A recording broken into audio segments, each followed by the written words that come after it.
Entonces, si se nos resetea el cassette, yo me pregunto para qué sirvió lo de antes. ¿De acuerdo? Uno de los temas principales de la termodinámica es que ustedes empiecen a entender cómo se trabaja y qué es un sistema. De ahí vamos a partir nosotros de ese término, de ese concepto de sistema, para saber cómo la materia va cambiando o se transforma. Si no tenemos claro el concepto de sistema, nosotros nos vamos a decir qué vamos a transformar y por qué lo vamos a hacer. ¿Cuántos tipos de sistemas nosotros conocemos? ¿Qué es un sistema cerrado? ¿Qué significa la masa control? ¿Ya? ¿Qué más? Sistema abierto. En que no hay intercambio de materia, también es un sistema cerrado. No hay intercambio de materia, un sistema cerrado, ¿qué más? No existe flujo de materia, ya dijeron por ahí. Pero cuando decimos trabajamos con una masa definida, ¿sí entendemos eso? ¿Sí entendemos por qué, verdad? ¿O todavía nos falta? Todavía no está claro ese término. Un ejemplo de un sistema cerrado, ¿cuál puede ser? Ustedes que ya han hablado, ya han hecho consultas de lo que es agroindustria, ¿no es cierto? Ya saben acerca de los procesamientos, tuvieron introducción a la agroindustria. Entonces entiendo que ustedes ya comprenden acerca de cuáles son los diferentes tipos de procesos. Si en esos diferentes tipos de procesos, de los ejemplos que ustedes pueden tener en la cabeza, yo les digo, de todas esas ideas que ustedes tienen, de lo que significa agroindustria, díganme un ejemplo de sistema cerrado, ¿cuál podría ser? La elaboración de embutidos. ¿Por qué? ¿O en qué parte?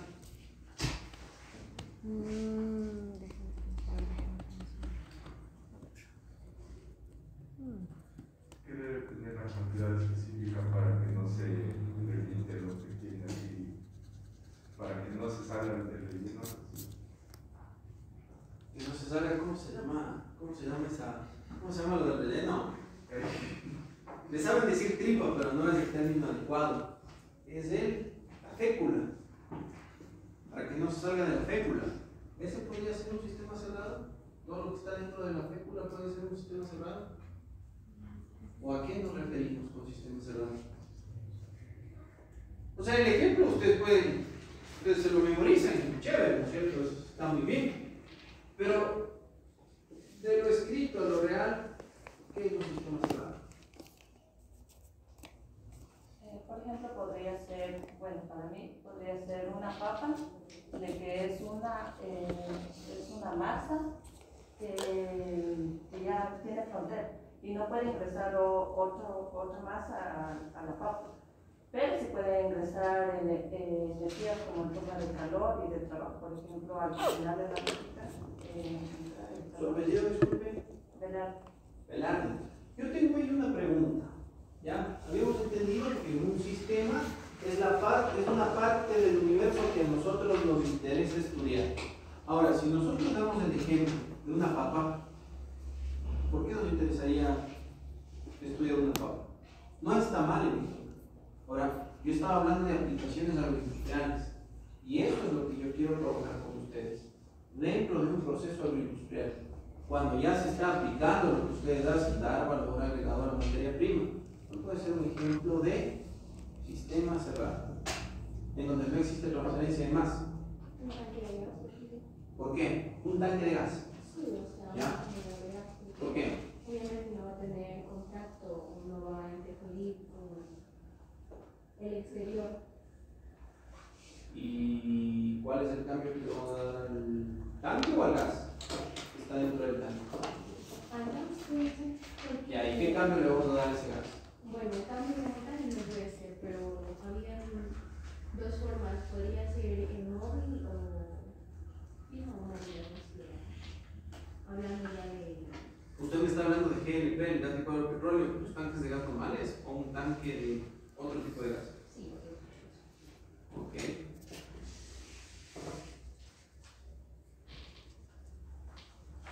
Podría considerarse, pero no. Desarrollemos. O sea, lo interesante interesantes que ustedes me digan. Puede ser una pasteurización de la leche, porque nosotros tenemos el control de la leche que vamos a querer pasteurizar y no va a entrar nada y tampoco va a salir, porque la energía mismo estaría Eso sería un sistema cerrado, no tiene pérdida. Es decir, si usted empieza a hacer una pasteurización con 100 litros de leche, usted va a terminar exactamente con la misma cantidad de masa.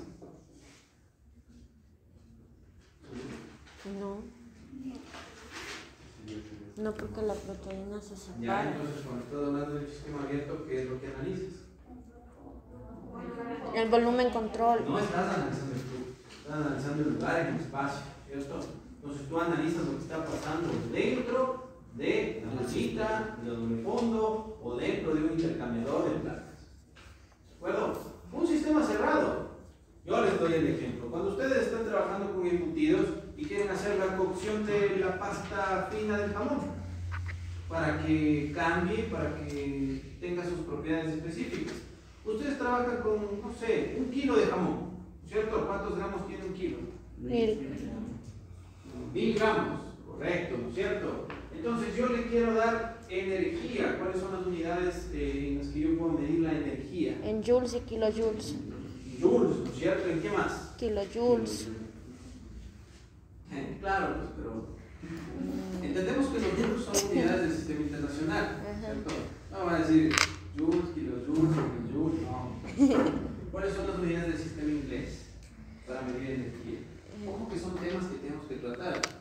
Yo les voy a dejar esa espinita para que ustedes vayan a revisar las unidades del sistema internacional, del sistema inglés y del sistema hexadecimal, que no sé qué es. ¿Ya? Entonces, esas unidades ustedes los van a encontrar en el libro de Jan Complis, en el apartado del primer capítulo, si no estoy equivocado, ustedes van a tener las tablas. ¿Sí?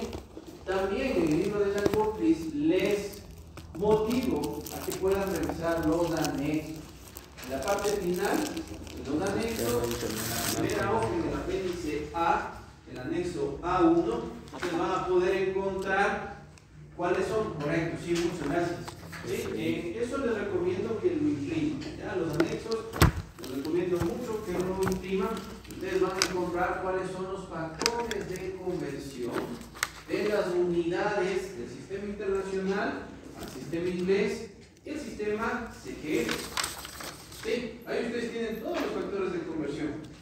Recordar que cuando estoy midiendo energía, las unidades del sistema internacional son los joules. Sistema inglés, ¿qué unidades miden el sistema inglés?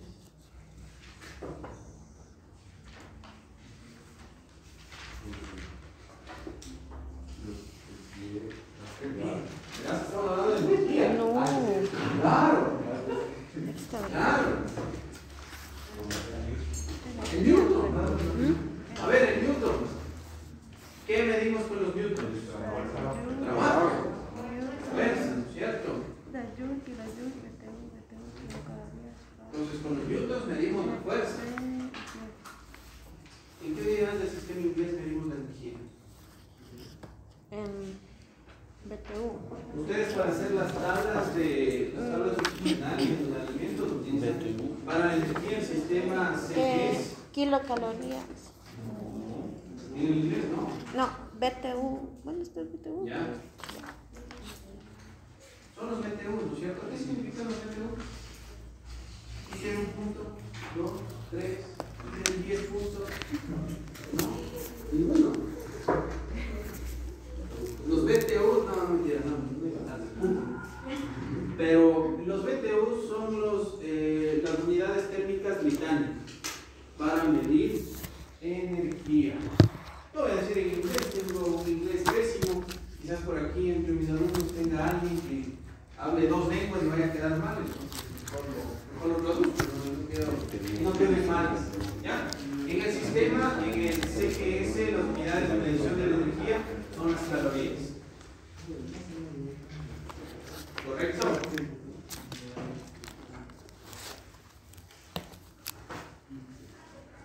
¿Qué pasa si yo tengo este sistema cerrado? Si yo pongo a cocer un jamón, si yo pongo a cocer 1 kilo de jamón, voy a dejarlo un tiempo a una temperatura X, yo genero un cambio. ¿Por qué? Porque coloco un sistema cerrado en contacto con otro sistema, que va a ser agua caliente por lo general, ¿cierto? Yo lo pongo en contacto con otro sistema. ¿Qué pasa cuando dos sistemas que tienen diferentes temperaturas entran en contacto? Hay una intercambio. Vamos a tener un flujo de energía.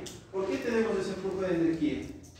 Porque las leyes de la termodinámica nos dicen que dos sistemas siempre van a buscar estar en equilibrio, ¿cierto? Sí. En este caso, si dos sistemas están en contacto y tienen diferentes temperaturas, van a buscar estar en un equilibrio térmico, ¿cierto? ¿De dónde a dónde va a fluir la energía? El agua, del sistema que tiene una temperatura más elevada, hacia un sistema que tiene Menos temperatura. temperatura, ¿no es cierto? Siempre se da ese flujo, segunda ley de la termodinámica. Eso nos dice el postulado de Kelvin-Planck, ¿cierto?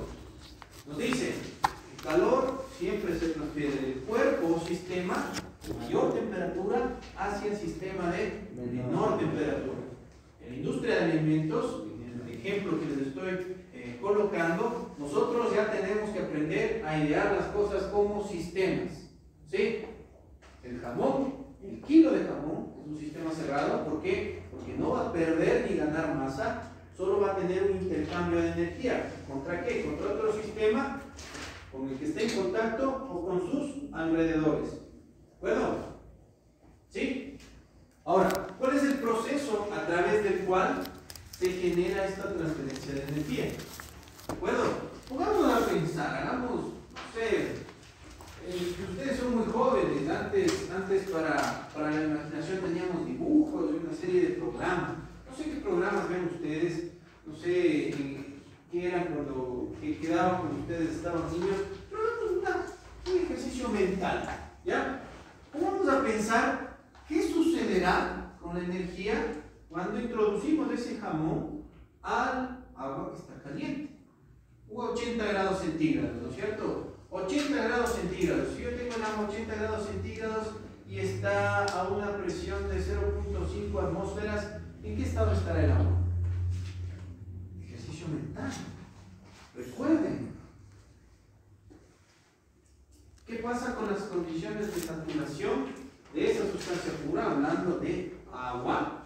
Si es que estoy 0.5 atmósferas. Tablas de vapor. Cambio de fase de sustancias puras. ¿Qué pasa si disminuye la presión con la temperatura de saturación?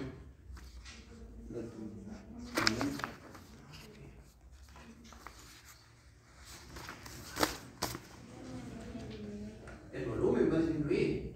No, el volumen aumenta. Estamos hablando de temperatura y presión, ¿no es cierto? Yo te digo, tú tienes agua a 80 grados centígrados a una presión 0.5 atmósferas. ¿En qué estado está el agua?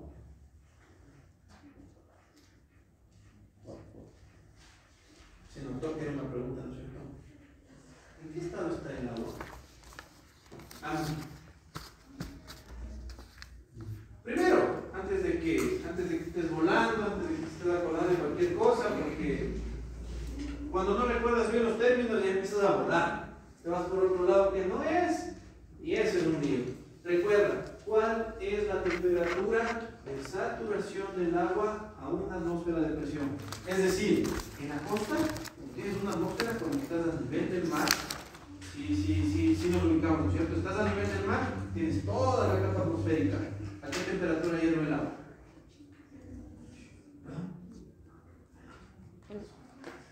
En la costa es, creo, A una atmósfera de presión, ¿a qué temperatura hierve el agua? sí,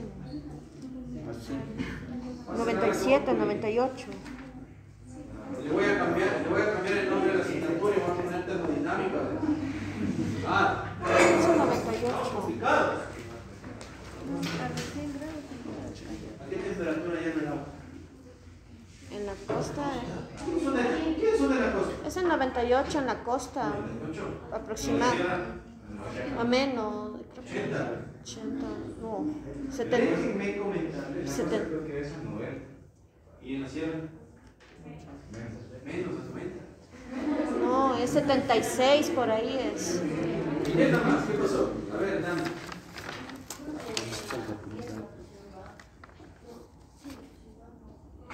En la costa es En 98. la sierra la presión. Verás. Es que esto me no me explicado, ¿no? Si estamos hablando que una operación unitaria es la transformación física de la materia y uno de los parámetros físicos que tiene la materia es la presión. Entonces, ¿saben de qué estamos hablando? ¿Cierto? ¿Ya? Sienten que están en la capacidad de decirme a mí cuál es el concepto de la presión. ¿Qué es presión?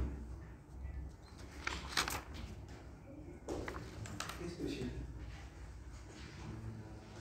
Es la fuerza normal que ejerce un fluido por Fuerza normal. Eso está bacán. ejerce un fluido por Ya, captaste la atención, este panda sabe vender. Ya, dale tú. es la fuerza normal que ejerce un fluido por unidad de aire. Si tú me dices fuerza normal, la normal es la fuerza que se pone al peso, ¿cierto? Entonces la fuerza normal se va para arriba, si ustedes se acuerdan de vectores. Es la fuerza que ejerce un fluido. Es la fuerza que ejerce un fluido por área. Exacto. Por unidad de área, ¿cierto? Es la fuerza que se ejerce por unidad de área. ¡Pum! ¿Cierto? Si hablo de presión, si has visto cuando dice un botón presione, entonces es presión, porque tú ejerces una fuerza en un área determinada. De ahí salen las unidades, ¿no es cierto? ¿Con qué unidades yo mido la fuerza? Ustedes decían trabajo, yo les decía fuerza. ¿Con qué unidades? Newtons. ¿No? Pero ahorita ya se van a acordar que el trabajo no se mide en Newton, ¿cierto? Porque el trabajo es una fuerza por una distancia. ¿Sí? ¿Se acuerdan? ¿Ya? Entonces, la fuerza es Newton. Y la unidad de área, ¿en qué unidades está? Si estamos hablando de Newton, sistema internacional. ¿De acuerdo? Y ahora, la unidad de área, Metros cuadrados. metro cuadrado, ¿no es cierto? Porque es una área. Entonces, en el sistema internacional, para medir la presión, yo tengo Newton sobre metro cuadrado. ¿Y eso cómo se llama? Pascal. Pascal, ¿no es cierto? Hay una particularidad en esta unidad de medida de la presión, y es que los pascales, o sea, si medimos presión en pascales, son números bastante grandes, ¿cierto? ¿Cuántos pascales o a cuántos pascales es igual una atmósfera de presión?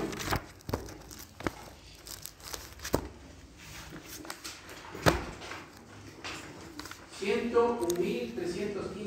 No sé, ahí corrígeme, Tatiana, si es que me equivoco. Pascales atmósferas a pascales. ¿Una atmósfera cuántos pascales tiene? En kilopascales son 101. En megapascales de 0,1. Este término de medición de presión en las unidades de pascales es muy grande. El sistema internacional te mide en pascales. Newton sobre metro cuadrado. Por lo general, ustedes van a encontrar en sus tablas de vapor que la presión en unidades del sistema internacional la van a tener expresado en kilopascales. ¿De acuerdo? 13, 25, En los manómetros, ¿quién recuerda qué es un manómetro? A ver, Pamela, ya. ¿Qué es un manómetro? Una presión. Diferencias de presión. No, ¿De qué? el manómetro es el que mide. Es un dispositivo para medir la presión, ¿cierto? Ajá. ¿Sí? Entonces, en los manómetros que ustedes, no sé si tengo por ahí en mis anotados o en mis sílabos, los diferentes tipos de manómetros, ya veremos, no me acuerdo. Ustedes han visto que no hay pascales de unidades, ustedes tienen megapascales o PSI, ¿cierto? La libra sobre pulgada cuadrada. PSI son unidades de qué tipo de sistema para medir la presión. Sistema inglés, ¿no es cierto? PSI, libras por pulgada cuadrada. Cuando me refiero a libras, ¿por qué yo mido el trabajo en libras? Unidades del sistema inglés, ¿no es cierto? Si en el sistema internacional el trabajo se mide en newtons, ¿en qué unidades se mide el trabajo en el sistema inglés?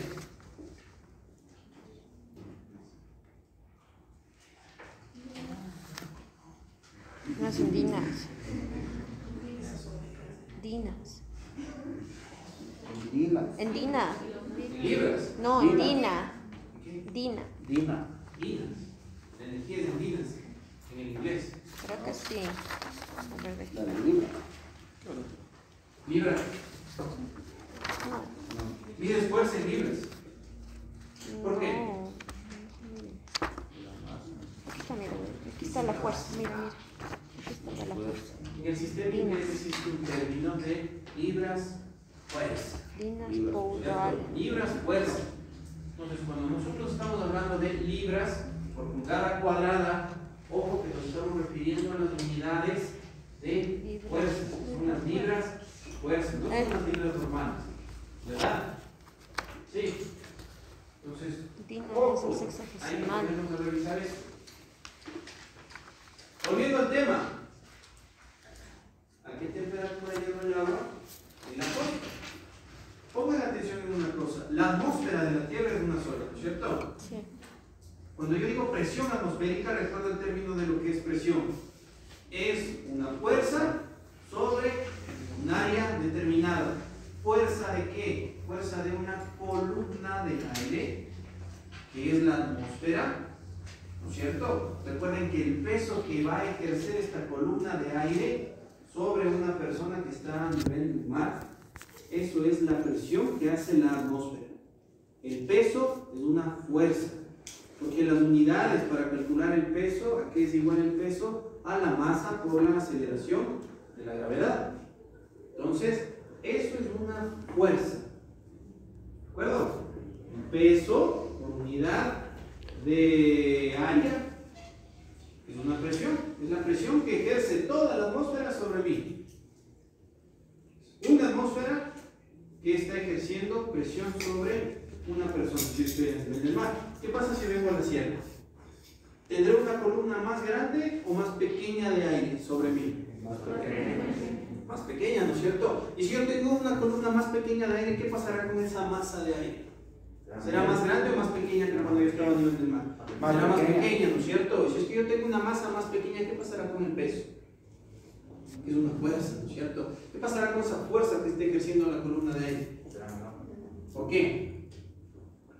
Porque el peso es igual a la masa por la aceleración de la gravedad, ¿cierto? Entonces el peso de la columna de aire ejerce una fuerza menor sobre mí.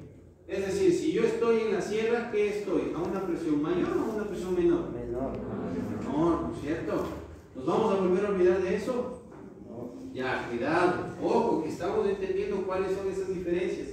Ahora, por tablas de vapor y por sustancias puras, se ha comprobado que el agua 97. pura tiene un cambio de estado. Ojo, que cuando yo estoy diciendo cambio de estado, ustedes inmediatamente deben asociar esa palabra con saturación. ¿De acuerdo?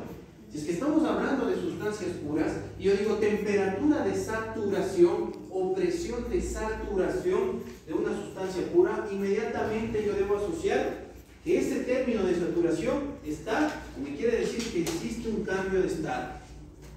¿De acuerdo? Entonces, como les iba comentando, dentro de los experimentos que se han venido realizando a través de la física clásica, se ha determinado que la temperatura de saturación a una atmósfera de presión del agua es 100 grados centígrados. ¿A qué temperatura hierve el agua? En la costa. ¿Seguro? ¿A qué temperatura hierve el agua en la costa? ¿Verdad? ¿Seguro? Puede ir desde los 97 hasta los 100. ¿Seguro? Sí, ¿qué dicen? Sí, está bien. Pero no necesariamente que yo les cuestione, si ustedes están seguros de esa respuesta, que están dando mal. Deben estar seguros de lo que ustedes están haciendo, a una atmósfera de presión, la temperatura de cambio de estado es 100 grados centígrados. ¿No es cierto? Dentro de las unidades en las cuales nosotros podemos medir la presión, tenemos las atmósferas, tenemos, ¿cuáles otras son las unidades? PSI, ¿no es cierto? Libras sobre pulgadas cuadradas. En el CGS, en el sistema CGS, ¿cuáles son las unidades en las que podemos medir la presión? ¿Por qué? Existe un experimento, si ustedes pueden recordar, no sé si es que no hablemos de lo que debió haber sido, ¿ya? Hablemos de lo que es. Entonces, no sé si ustedes alguna vez escucharon el experimento para medir la presión atmosférica, en los cuales tenían un como tubo invertido, ¿de acuerdo? Había como un tubo invertido y en una como tina.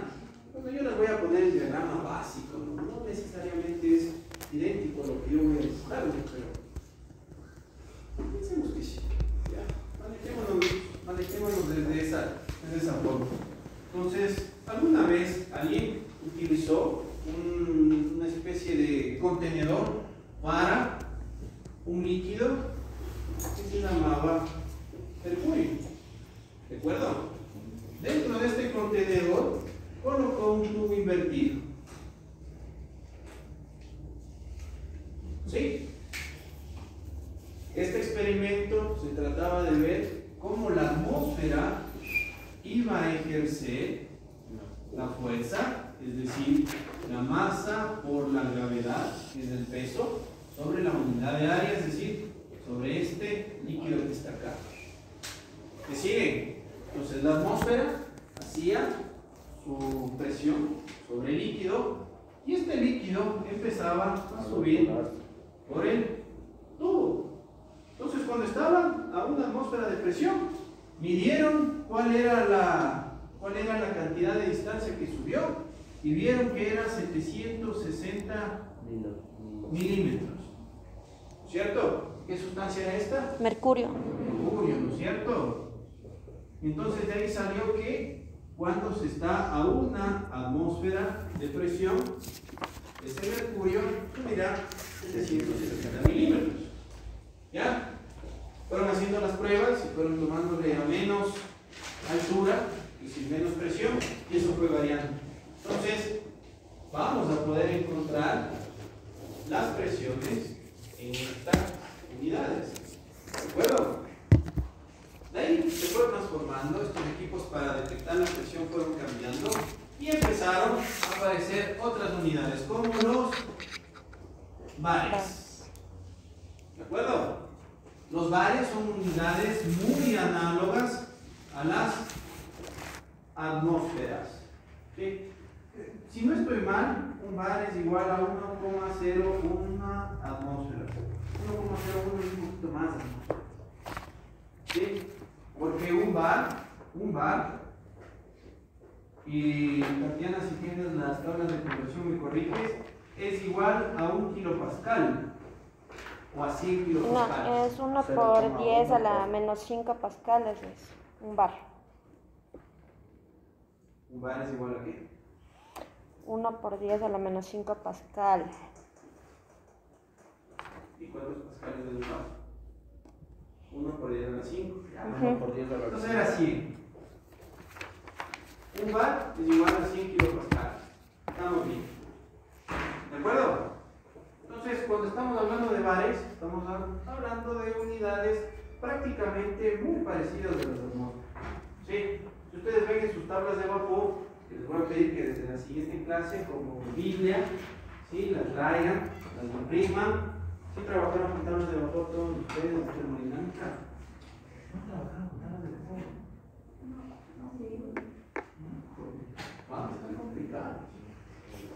Yo ya no puedo dar tablas de vapor. O sea que si les hablo de condiciones de saturación es primera vez que escuchan ese término. Julio. ¿En serio?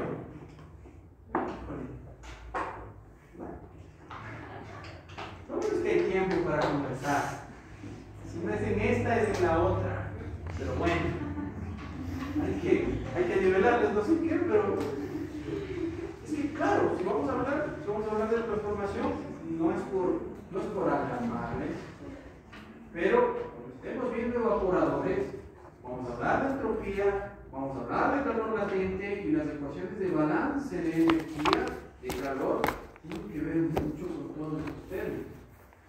Entonces yo voy a trabajar con diferencia de entalpías, y vamos a seguir hablando de todos esos términos, pero si no los conocen, ahí sí estamos complicados.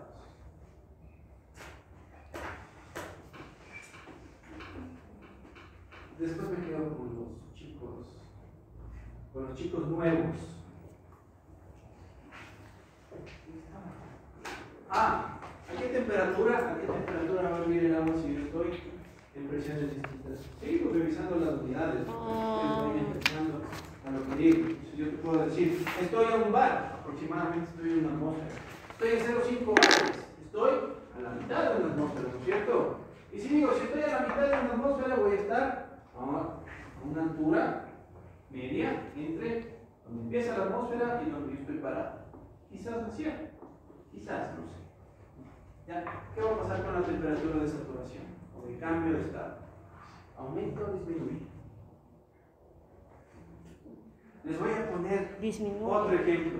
¿En dónde hierve más rápido el agua? ¿Aquí en la sierra o en la costa? En la costa. ¿Hierve más rápido? En la sierra. En la costa hierve más rápido. Aquí en la sierra, ¿no es cierto? Tienen nuestros amigos que viven en la costa, que hablan por experiencia propia. Sí. ¿Por qué? Porque la temperatura de saturación va a disminuir. Si disminuye la presión, la temperatura de cambio de estado va a disminuir. Es directamente proporcional. Ojo, ¿no es cierto? Así que yo les digo, ¿no tienes por ahí una tabla de vapor?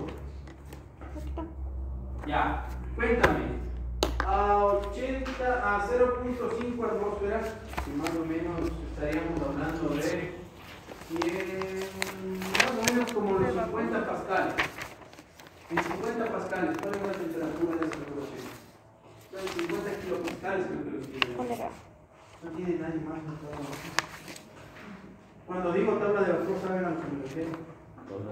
¿No? O sea que cuando hablo de diagramas termodinámicos, Saturado. ¿Cuál era? No, esa no es, esta creo que es. Esta es. o sea, te paraste y regresaste a ver. 50 dijo, ¿no? A los 50, ¿cuánto por ciento? De este 12.349. No entiendo. Te estoy diciendo que Tatiana, por favor, a 50 kilopascales, ¿cuál es la temperatura de saturación del agua? No, pues está más acá atrás. Está más acá atrás. ¿Verdad? De la presión.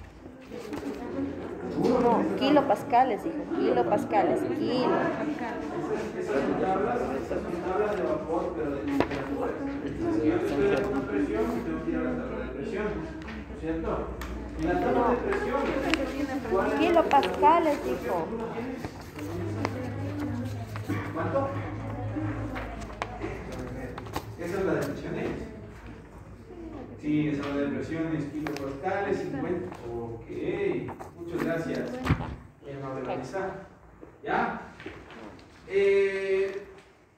Por favor, si se pueden hacer lo que sus compañeros es muy bueno, que tengan esas tablas de esta forma, es bastante útil para que le pongan el forro del cuaderno. Y cuando estemos hablando de tablas de vapor, ustedes tengan como la tabla de vapor, como con la doctora Anita, sí mismo tiene que estar. ¿Ya? Acabaron su claustro con la química, ahora empieza con las operaciones. Sí, ya van a ver que esto es así, es de confianza. Cada quien tenemos nuestro tiempo. Unos lo aprendemos más rápido, otros no tanto, pero no me damos.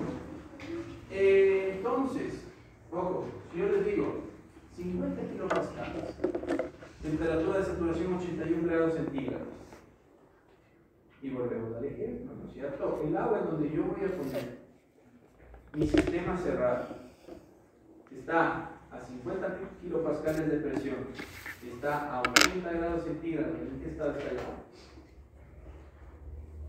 Un ejercicio rápido y mental.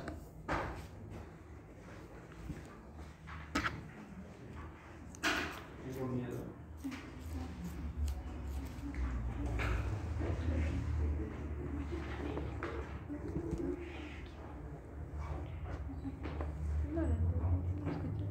Dice que está a 50 kilopascales, a una Sí, vieron temperatura mis de otros 80. estudiantes. Usted es nuevo, ¿no es cierto? Primera vez que me conoce. Ah, perfecto. ¿Ustedes vieron alguna vez lo que es la sustancia pura? ¿Qué es una sustancia pura? Que no tiene mezclas con esta sustancia. Vamos con la sangre nueva. Sangre nueva, ¿qué tiene esta sustancia pura? A ver si yo Román, si no me equivoco, ¿verdad? Sí. Ay, con fe. Que no tiene mezcla con otras sustancias. Aquí está, no puede ser separada en dos o más sustancias, una sola composición, no puede ser mezclada. Ah, ¿no es cierto? Desde la lógica, buena respuesta. ¿Cuál es otra característica que termodinámica nos ayuda a definir lo que es una sustancia? Que no puede ser separada en dos o más sustancias y Ya, tiene una sí, sola está composición. correcto, lo mismo. Muy bien. Pero Que la presión y la temperatura tienen que ser constantes en los estados termodinámicos. eso está bien, pero ¿en qué?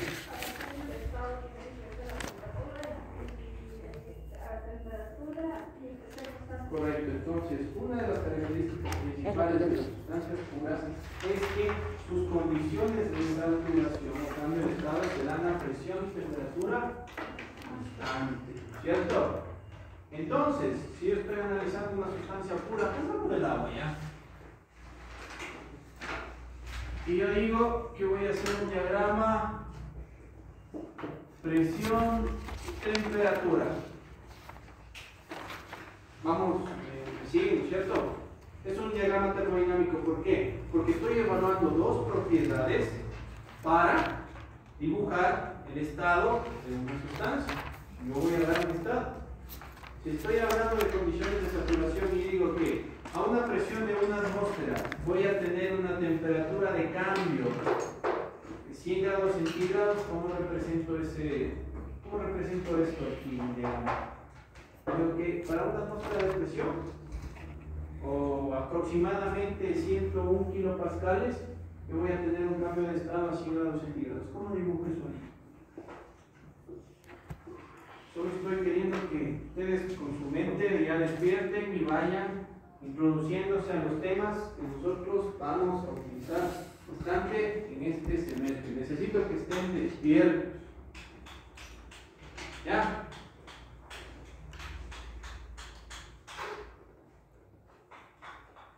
¿Quién llegó al último? ¿Quién llegó al último hoy? Usted. Ya. La siguiente clase, ¿ya tienen presidente? ¿Quién? ¿Ve? Reelecta. Ya, entonces a Pamela le va a hacer llegar, ¿qué será? Unos 5 caramelos de chocolates. ¿Qué quiere? Vayan incentivando, no, créanme que dada la situación que ahorita entendiendo lo que ustedes me están diciendo, que hay estos vacíos bastante grandes en esas vainas, yo doy una clase muy serio, aunque merecería la seriedad, porque esta es una asignatura muy seria y de eso depende que ustedes sean buenos, que empiecen con su base de ser buenos ingenieros, que tengan criterio o no. Si es que yo me pongo en ese plan, la gente no va a estar la misma cantidad de estudiantes ni a mitad del semestre con lo que tenemos que ver en esta ocasión. Sin quererles alarmar, pero es así. Y ustedes tienen que igualarse, tienen que nivelarse. Entonces la última persona le va a hacer el acta de entrega de 5 caramelos a la señorita Pamela. Pues las personas que acierten van a tener caramelos, ¿ya? Y si es que no acierta nadie, por ahí, dependiendo de la cantidad de premios, podemos ver incluso hasta que esos caramelos se conviertan en décimas, o en centésimas, o en milésimas, no tengo idea. Pero lo que les estoy preguntando sería por una 10.000ª de punto. ¿Cómo yo dibujo en este diagrama la condición que les expliqué? capaz, bueno, yo no, ustedes deben ser capaces de graficar las condiciones de lo que está sucediendo en una operación. ¿Para qué hacemos eso? ¿Por qué? Porque es mi interés hacerles entender que estos diagramas son de utilidad. Porque de las condiciones y de los gráficos que yo vaya haciendo, yo puedo analizar, yo puedo encontrar comportamientos de mi proceso.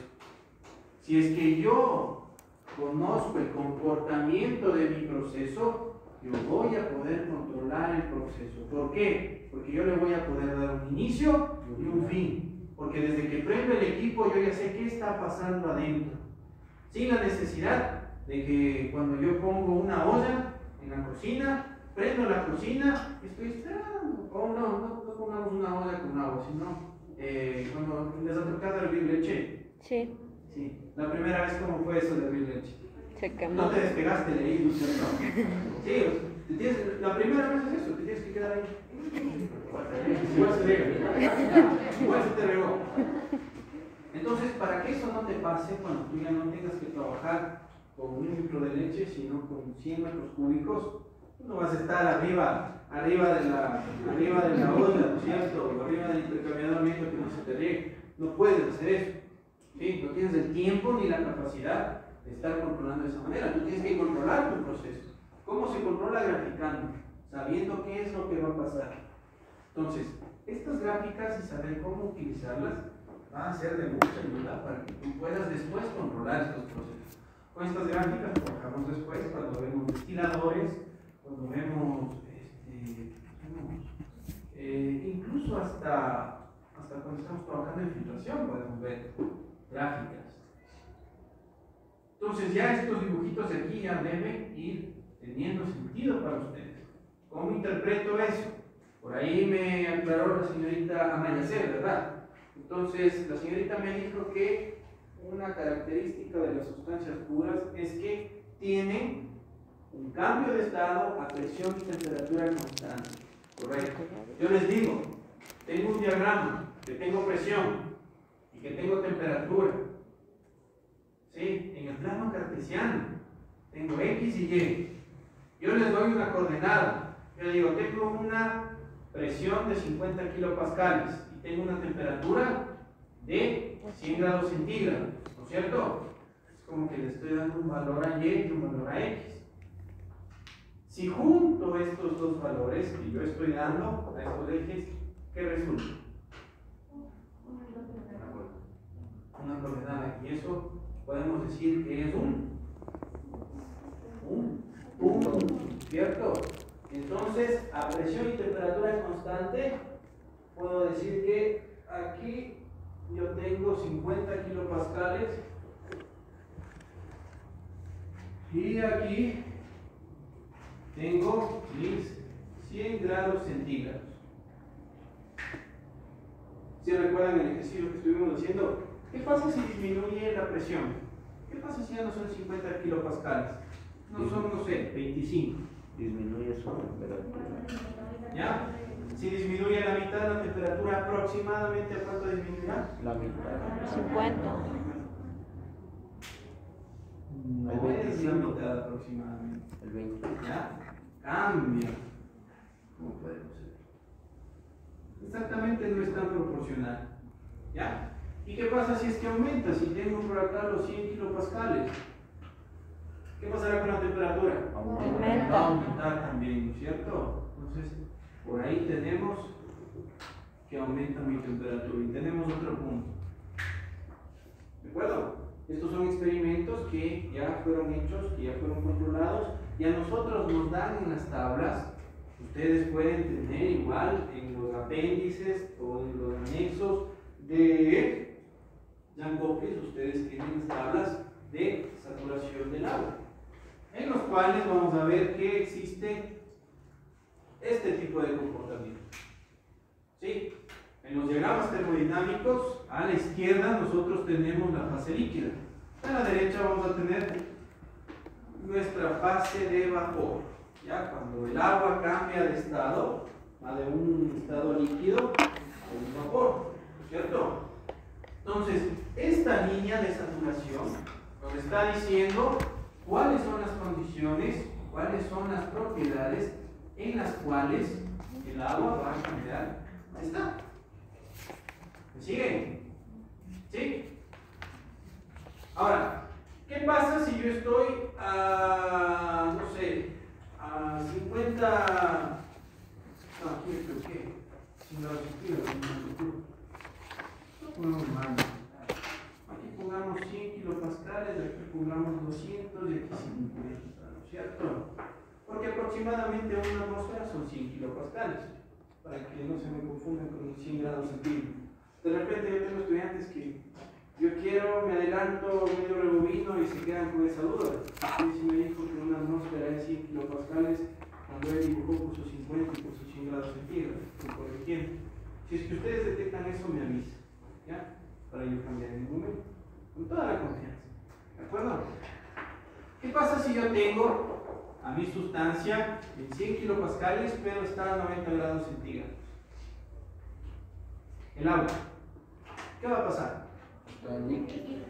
Correcto, ¿no es cierto? Entonces, si yo tengo 90 grados centígrados, cabe aquí y en ese punto mi sustancia pura está en estado líquido, ¿no es cierto? ¿Qué pasa si a esta sustancia a 100 kilopascales está en 110 grados centígrados? ¿Qué estado estará? ¿No es cierto? ¿Sí? Entonces, tú ya puedes empezar a ver cuáles son las condiciones para que tú puedas controlar el estado de tu sistema. Si es que tu sistema es agua, tú puedes mantener el agua sin cambio de estado, sin condiciones de saturación. ¿Sí me cachas por qué? Si tú no quieres pérdida del agua, es decir, si no quieres que se transforme en vapor y este vapor se vaya a la atmósfera, ¿a qué temperatura deberás mantener tú el agua de trabajo? A 100. Puede ser, pero ahí vamos a tener una temperatura menor a los 100 grados. Entonces tendrás la menor cantidad de pérdida. Y eso es lo que quieres conservar.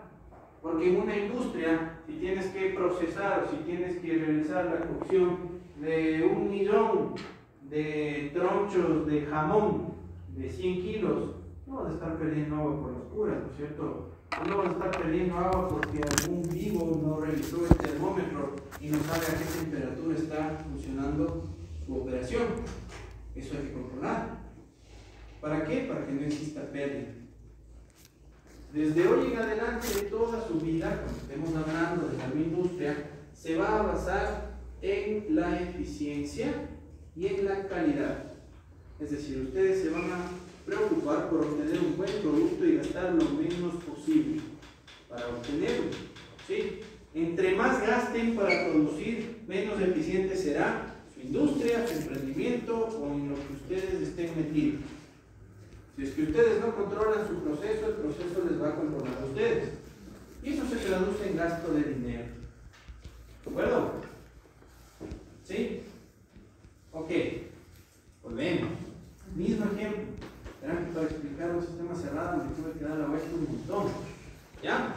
Si yo tengo 50 kilopascales, la señorita Naranjo, Vanessa, me dijo que la temperatura de saturación de los 50 a 50 kilopascales era 81 grados centígrados. Yo les digo, tengo 50 kilopascales a 80 grados centígrados. ¿En qué condiciones está el agua? ¿En qué estado está el agua?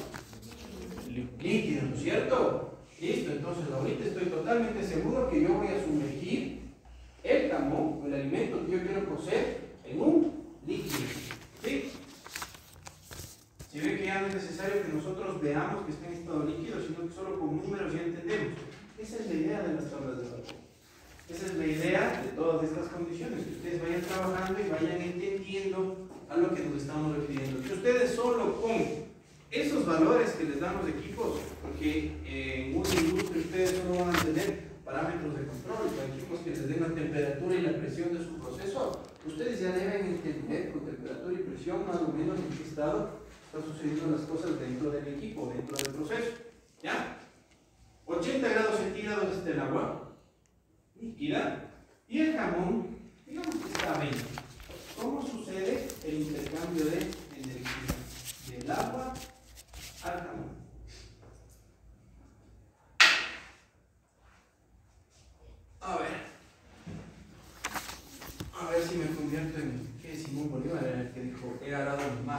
Sí. Sí, ¿cierto? Ajá. A ver si he agarrado en el mar. Vamos a ver la cosecha. ¿Cómo sucede este intercambio de energía? Porque es bacán, ¿no es cierto? Nosotros ya entendemos que según la segunda ley de la termodinámica, según la segunda ley, como dicta la segunda ley de la termodinámica, es una ley, la energía o el calor va a fluir del cuerpo que está a mayor temperatura, cuerpo o sistema de mayor temperatura, hacia el cuerpo o sistema de menor temperatura. En este caso tienes el agua. ¿Usted va a cuántos grados centígrados? 80. Y tienes el jabón. Aproximadamente, ya me invento que está a 20. ¿Cómo sucede el intercambio de energía? ¿Perdón? Claro, o sea, eso es lo que entendemos. O sea, eso entendemos todos y está muy bien. Ese es el concepto principal. Pero ¿cómo pasa eso? Para que tú puedas aplicar las fórmulas y no estés jodido después queriendo sacar el solucionario porque no vas a sacar nada.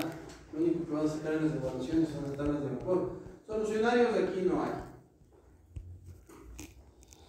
Entonces debes entender de dónde salen esas fórmulas. Cómo se transmite la energía de un sistema a otro. Recordando el principio, la primera ley de la termodinámica que dice que la energía no se crea ni se destruye, solo se transforma. ¿Cierto? La energía es una transformación constante, se reinventa. Así como nosotros, ¿cierto? ¿Cómo pasa eso? Josué. Confirma. ¿Cómo pasa eso? Estuvimos hablando en la clase anterior. Ángel. El calor y el trabajo, recuerda que no son propiedades de estado. Cuando estoy hablando de propiedades de estado, son las propiedades de tu sistema. Si es que tu sistema tiene propiedades, tú las puedes medir o las puedes calcular. Pero el calor y el trabajo no son propiedades del sistema. ¿De acuerdo? Son energías que están en tránsito. Entonces, si no existe calor que fluya, y estamos hablando que la energía no se crea ni se destruye, solo se transforma para que exista calor y esta energía pueda fluir hacia otro sistema, ¿qué debe pasar? Algo se tiene que transformar, ¿no es cierto? Entonces, una energía cualquiera va a tener que transformarse en calor para que este calor pueda ser transferido. ¿Sí me cachan? ¿Sí? Dentro de los sistemas, ¿cuál es la energía que se puede transformar en calor? Correcto, la energía propia de la materia, que es la energía interna. La energía interna es la energía que tienen las moléculas propias de la materia, a través de las cuales giran, se mueven. ¿Cierto? Entonces, el agua, en esas condiciones, tiene una energía interna. ¿De acuerdo? Inventémonos, ¿ya? Si digo que la energía interna del agua es igual a 0, ¿qué número te gusta? A vos. Ya. Tiene 70 megajulios. Tiene una energía interna de 70 megajulios. ¿Qué también le puedo decir? ¿Cómo es la U minúscula? Sí, no. Eso debe ser una U minúscula. Ah, ya. Parece la densidad. No, me parece la viscosidad. Bueno, ya inventémonos la U minúscula. Digan que este es el lado. Hagamos así. Ya, es la U minúscula. ¿De acuerdo? Esta U minúscula del agua es 70 megajulios sobre kilogramos. ¿Sí entienden por qué estoy haciendo eso? ¿Sí? La energía interna es una propiedad extensiva. ¿Por qué? Porque depende de la masa, ¿no es cierto? Yo digo, ¿qué es la energía? Si nosotros entendemos por concepto de energía interna como energía propia de la materia, esa energía crece si la masa crece, o disminuye si la masa también lo hace, ¿verdad? Entonces, si yo le quito la dependencia de la masa a la energía interna, esto pasa de ser una propiedad extensiva y se convierte en una propiedad intensiva, ¿cierto? Por el postulado de estado, nosotros estábamos diciendo que medir el estado de un sistema a través de dos propiedades intensivas e independientes de un sistema o de un cuerpo, ¿cierto? Es por eso que a nosotros nos interesa esto. Porque sabemos que cada kilogramo de materia va a tener 70 megajulios. ¿De acuerdo? Esa es mi energía interna. Y ahí ya me importa si yo trabajo con 10, 20, 30 aquí, no. Yo estoy trabajando con estas unidades. ¿Está bien?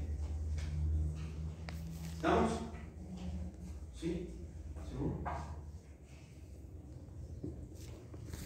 ¿Qué pasa si una parte de esta energía se transforma de energía interna a calor? ¿Qué pasará con este número?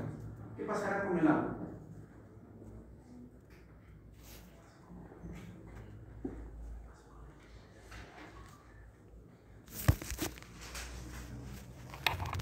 Imagínate que tú eres de energía interna, ¿ya? Imagínate que una parte de tu cuerpo se tiene que transformar en otra, se tiene que transformar en calor. ¿Qué pasa si tú todo energía interna te deshaces del brazo o de una oreja y esa oreja se transforma en calor? ¿Qué habrás perdido? Una parte, ¿no es cierto? Y si nosotros estamos hablando de una parte, un número, ¿qué podría ser? Una cantidad. Entonces, este número que tiene 70 megajulios va a cambiar, va a disminuir, ¿no es cierto? Y si la energía interna del agua dice que baja a 30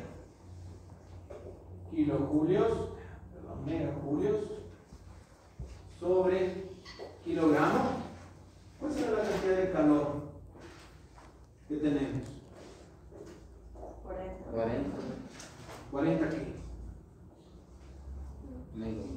Megajulios, ¿no es cierto? Entonces tenemos esta energía que se perdió, se transformó ¿a qué? A calor. Estos 40 megajulios, ¿a dónde van a ir? Al pulmón, ¿no es cierto? Entonces, ¿qué pasa con la energía interna del pulmón? Aumenta. Va a aumentar, 60. ¿Por qué dijeron 60? 20 grados centígrados. 20 grados centígrados, ¿verdad? 20 Celsius. Sí. Esos son los números que a mí me preocupan así cuando votan, así dicen 60. Yo digo, ¿qué pasa? Ya digamos que tiene 10 pongamos megajulios, no me voy a, sobre kilogramo. Ya hagámosle una U minúscula a esto. Si es que la energía que viene del agua, que son los 40 megajulios, pasa al jamón, esta sustancia o este sistema, ¿cuánta cantidad de energía tendrá? Ojo, el calor, si puede fluir de un sistema a otro, ¿no es cierto? Como energía en tránsito, está o puede transferirse. Este calor pasa al jamón y se transforma en ¿qué? En energía interna, ¿no es cierto? ¿Qué era la energía interna? Energía propia de la materia, pero ¿qué más? ¿Qué más entendemos por energía interna? Es lo que cambia de volumen. Es la que se puede transformar en calor, pero ¿qué entendemos por propia de la materia? ¿Por qué es propia de la materia? Porque en las moléculas, en los átomos de la materia, hace que estos giren, vibren o se muevan más rápido. ¿De acuerdo? ¿Sí? Entonces, miren, el calor, bien, está el jamón. Y estamos haciendo cumplir los principios de la termodinámica, leyes de la termodinámica. La energía no se crea ni se destruye, únicamente se transforma. Entonces, esos procesos tan sencillos como los de calentar algo, ustedes se deben dar cuenta que ese calor debe salir de algún lado. Esa energía debe transformarse de algún lado para llegar e intercambiarse. ¿De acuerdo? Ahora, ¿qué era la entalpía? La cantidad de energía que nos explica el estado de un sistema. Un sistema cerrado nosotros podemos definir la entalpía de un sistema cerrado.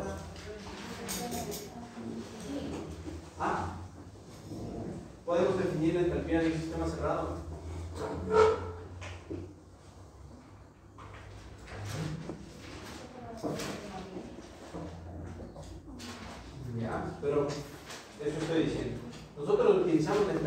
para hacer cálculos de sistemas abiertos, donde el volumen es control, correcto. Pero en un sistema cerrado podemos medir la entropía. ¿Por qué? Porque lo que decíamos era de que la entropía iba a ser la cantidad de energía que iba a ser sí, en condiciones específicas. Y ahí hablábamos en el sistema abierto que cuando existía un, por ejemplo, en una tubería, digamos, solamente determinar en un espacio determinado. Es decir, estás considerando, aparte del trabajo de la presión, la energía interna que tiene la masa que está ingresando, ¿cierto? Es una entropía, la variación de energía interna más el trabajo de la presión. ¿Pero qué pasa con la entropía en un sistema cerrado? Sí se puede establecer. ¿Qué será igual la entropía de un sistema cerrado? A una presión y a una temperatura, pero determinada, con condiciones. La entalpía de un sistema cerrado, si ustedes se pueden ver en tablas de vapor, ¿qué es tablas de vapor? ¿Cierto? Tú también, Vanessa. ¿Cuál es la entalpía, cuál es la energía interna de líquido saturado? ¿Cuál es la de líquido saturado ya? Del agua, ¿qué tienes? ¿De presión o de temperatura de la tabla de vapor? ¿De presión o de temperatura de ese? Ya, entonces ven a los 100 kilopascales. ¿Cuál es la energía interna del líquido a los 100 kilopascales?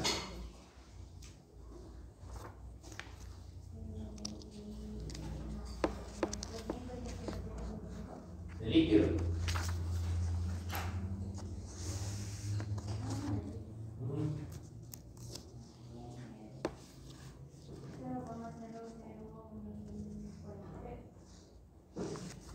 No es por desconfiar.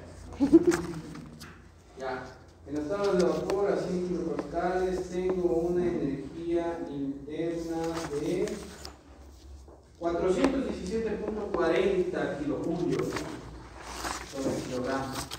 ¿Ya? Y en las tablas de vapor, si ustedes se van a la entalpía, ¿cuánto tengo aquí? 417.51. ¿Qué quiere decir eso?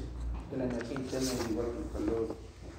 Muy aproximado, en un sistema cerrado, la energía interna y la entalpía son casi iguales o aproximadamente iguales. Y por concepto tiene mucho que ver, ¿no es cierto? Son las condiciones que un sistema necesita, bueno, es la energía que un sistema necesita para estar en condiciones específicas. Y la energía que un sistema cerrado necesita para estar a 100 grados centígrados, a una atmósfera de presión, la energía interna. Si es que estamos yéndonos a un sistema abierto, ya empieza o debemos considerar el trabajo de la presión y la variación de la energía interna del flujo que tenemos. ¿Me siguen o no? ¿Seguro? ¿Preguntas? Ya me voy. ¿Preguntas? ¿Dudas?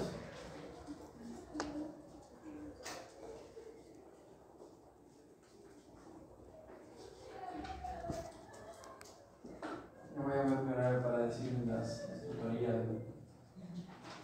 Todos los jóvenes que quieran asistir a las tutorías están cordialmente invitados. Las tutorías van a ser para tratar temas de termodinámica. No sé qué vaya a poner yo en esas vainas, porque las tutorías se supone que tengo que dar yo de los temas que estamos viendo, pero algo nos vamos a inventar. ¿Preguntas? ¿No?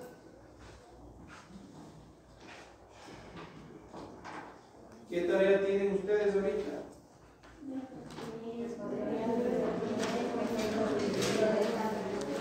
Dentro del capítulo 1, ¿qué es lo que tienen que ver?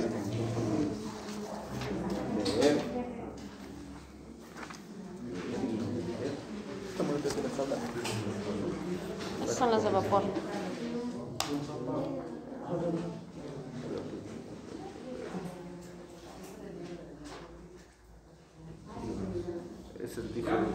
Son las de vapor. ¿No son las del CNG? No. Este libro que subió el grupo. Y Rancópolis. Rancópolis. Eso lo va a decir a la Vanessa. Estos son de Sí, la enseñanza del tercer semestre. Ya se los temas de saturados. ¿Cuántos tatuajes tienes? Bien, vamos a saltar, vamos a hacer un viaje totalmente diferente. Ojo, lo que estamos explicando aquí, los cambios que existen, es para entender los cambios físicos que tiene la materia. ¿De acuerdo? Esos cambios físicos que tiene la materia es por un impulso. Siempre debe existir una energía. La energía es sinónimo de cambio. ¿Sí? Para que algo cambie, yo debo suministrar energía a un proceso. Si no se suministra energía, si no hay intercambio de energía, ya sea calor o trabajo, no va a existir un cambio. ¿Me explico? ¿Sí? Desde el punto de vista de la operación, que es un proceso unitario. Cambios químicos que puede tener la materia. ¿Qué entienden ustedes por un cambio químico? ¿Qué es un cambio químico? ¿Qué es un cambio químico? Cambio de composición de la materia, ¿no es cierto? Es cuando se transforma. ¿Ya? Listo, pasemos a la siguiente.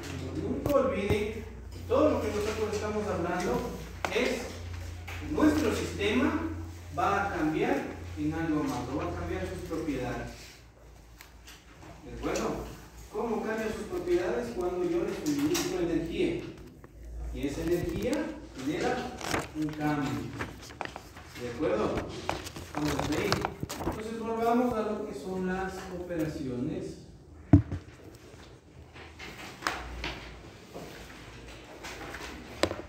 Unitarias.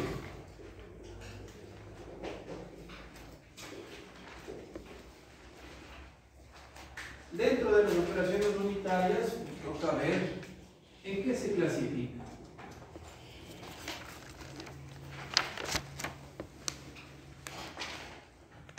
¿Qué eran las operaciones unitarias? Cambios físicos en la... Cuando nosotros hablamos de materia, recuerden, hablamos también de un sinónimo de un sistema, ¿cierto? ¿Qué es un sistema en el universo de la termodinámica? Un lugar que nos interesa estudiar. Bueno, visto desde otro punto de vista, las operaciones unitarias son los cambios físicos que se dan de algo que me interesa estudiar a mí dentro del universo. Para ustedes van a ser fundamentos. Eso es lo que les interesa a ustedes. Para los mecánicos es otra cosa, para todo el mundo tiene su propio interés. En el procesamiento de alimentos, a ustedes lo que les interesa ver es cómo cambia el alimento cuando existen diferencias de energía. ¿Estamos hasta ahí? Entonces, la clasificación. Vamos a ver dos principales, ¿ya? La primera, por el tipo de operación.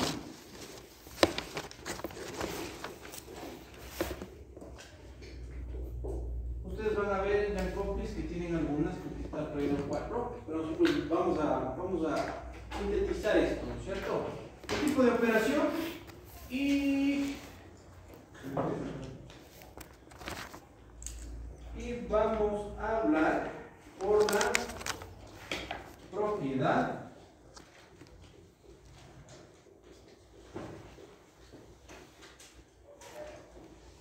que se transfiere. Disculparán la caligrafía. ¿Ya? Entonces, para nosotros la clasificación de las operaciones unitarias se va a basar en dos puntos principales: el tipo de operación y la propiedad que se transfiere. ¿De acuerdo? Dentro del tipo de operación, esto va a quedar como de ver. Consultar las operaciones unitarias que se generan en la industria de alimentos. Al menos 10. ¿De acuerdo? No que se generan, que se dan en la industria de alimentos. ¿Sí? Entonces, dependiendo del tipo de operación, yo les doy ejemplos, voy a tener la destilación, o sea, la operación unitaria y una brevísima descripción. ¿Sí? De una o dos líneas. ¿De acuerdo? Una o dos líneas. Esas operaciones tienen los libros que le hicieron llegar. Dentro de la Les industria hicieron de llegar alimentos. también el de IVAs. Operaciones unitarias de ingeniería de alimentos, uno tiene una pasta café. ¿Tatiana, necesita llegar a ese? Sí. En ese hay un montón de ejemplos de las operaciones unitarias que se utilizan en la industria de alimentos. Ojo, el nombre de la operación y como el diccionario, ¿no es cierto? Solo vamos a poner brevemente nada más. No les estoy pidiendo que hagan un ensayo de cada una de las al menos 10 operaciones. No les estoy pidiendo que se extiendan mucho, sino que lo escriban. Como también van a leer el primer capítulo de Jacob, pues ahí hay varios ejemplos. ¿De acuerdo? Entonces, la primera clasificación es por el tipo de operación. ¿Sí? Las operaciones unitarias se clasifican dependiendo de lo que tú vas a hacer. Voy a tener filtración, voy a tener destilación, voy a tener intercambiadores de calor, voy a tener evaporadores, voy a tener secadores. Entonces, tienen sus características cada una de ellas. ¿De acuerdo?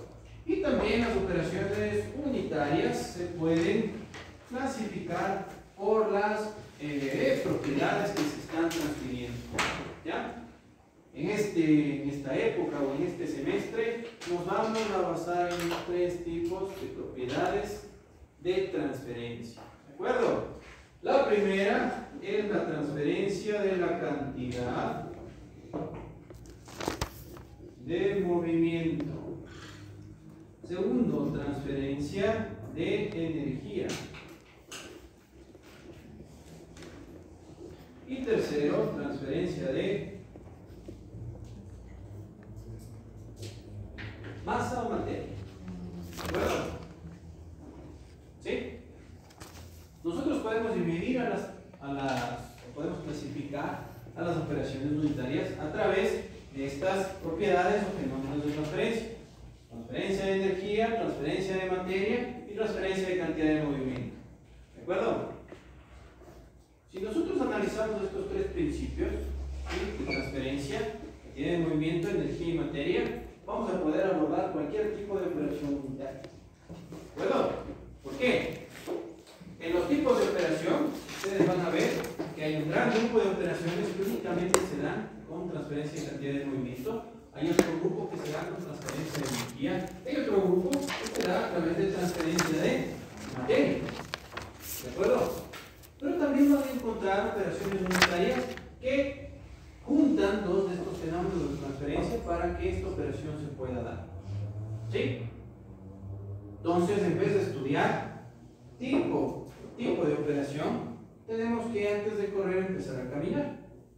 Y por eso vamos a empezar a estudiar estos principios. ¿Sí? Transferencia de cantidad de movimiento, transferencia de energía y transferencia de materia. ¿Preguntas hasta ahí? Ya. ¿Cómo vamos a descomponer este tipo de clasificación? ¿Ya? La transferencia de cantidad de movimiento, bueno, nosotros la vamos a estudiar, ¿sí?, acerca de un capítulo enorme que se denomina mecánica de fluidos. Muy bien, ¿cierto? La transferencia de cantidad de movimiento nosotros lo vamos a ver a través de este enorme capítulo que se denomina mecánica de fluidos. ¿Sí? Ahí vamos a ver qué pasa cuando un fluido se empieza a mover y cuáles son los requerimientos para que éste pueda transferirse de un lugar a otro. ¿Sí? Por otro lado, en la transferencia de energía, nosotros vamos a recordar todos los conceptos de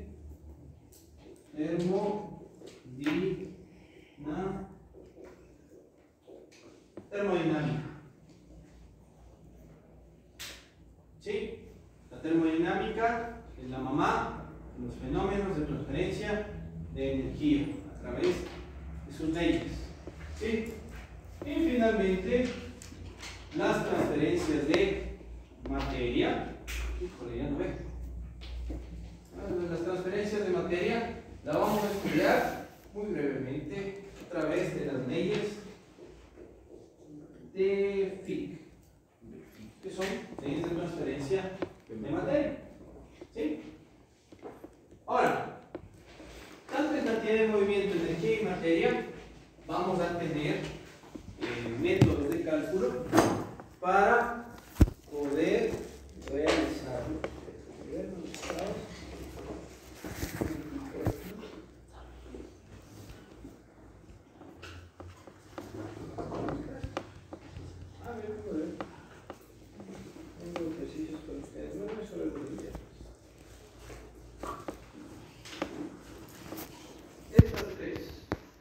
La transferencia de movimiento, la transferencia de energía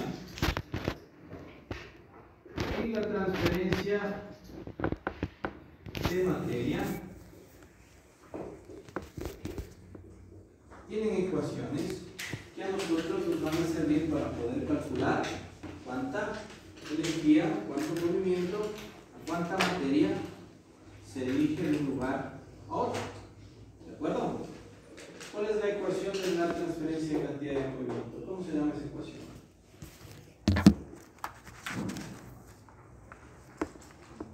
Por dicho. No es la garganta. Vamos a buscar ahí. Hasta nos estamos con nada, no pasa nada.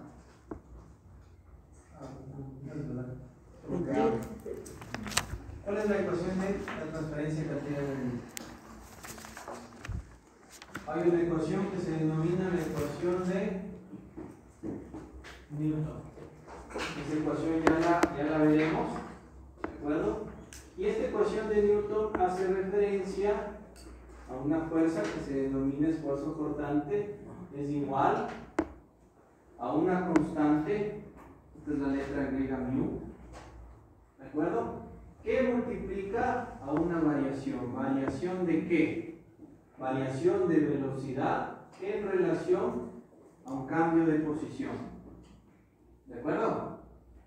Esta ecuación de la transferencia de cantidad de movimiento hace referencia a una fuerza, ¿de acuerdo? A una fuerza, y esta fuerza va a ser igual a una constante por una variación. Si es que nosotros estamos hablando de la transferencia de cantidad de movimiento, esta variación va a ser en las fuerzas de inercia y en dónde son aplicadas. Velocidad sobre distancia. ¿De acuerdo? La ecuación de la transferencia de energía, ya después cuando entremos a cada una de ellas iremos analizándolo más a fondo. La ecuación de la transferencia de energía se denomina como ecuación de Fourier. ¿Cuál es la ecuación de Fourier? ¿Vieron eso? No. Transferencia de calor por conducción, ¿vieron? Eso sí, ay,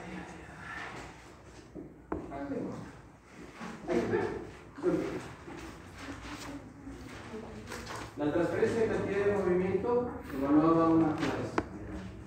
¿Sí? La fuerza que se transfiere. La transferencia de energía va a analizar una energía que se transfiere. Tenemos dos tipos de energías que se pueden transferir: calor o trabajo. En este caso vamos a analizar el calor. La ecuación de Fourier es la transferencia de calor conductivo. Se la conoce también de esa forma. ¿Sí lo recuerdan, verdad? ¿Cuál es la ecuación de Fourier? Aquí es igual. La ecuación de Fourier es igual a una constante que se denomina la constante K. Esa constante es la constante de transferencia o la constante de conductividad térmica de un elemento o de un cuerpo específico. Esta constante, así como la viscosidad, que era la constante en los fenómenos de transferencia de cantidad de movimiento, son únicos y propios de cada cuerpo que ustedes estén analizando. Bueno, entonces, si yo les digo, necesito una K para el hierro, la constante de conductividad térmica tendrá un valor. La constante de conductividad térmica para la madera tiene otro valor. Para el concreto tiene otro valor. Para el plástico tiene otro valor. ¿Sí? De igual forma, cuando estamos hablando de fluidos, ojo, si estamos hablando de movimiento, es movimiento de un fluido, ya lo revisaremos más a fondo cuando estemos trabajando en la mecánica de fluidos, ¿de acuerdo? Pero la viscosidad es una propiedad o característica única de cada fluido, ¿cierto? Entonces, si yo digo la viscosidad del agua, voy a tener un valor, la viscosidad de la leche tiene otro, la viscosidad de la miel tiene otro, la viscosidad de otras mezclas tienen distintos valores, ¿cierto? Muy bien, ahora, tengo el calor es igual a la constante de conductividad térmica por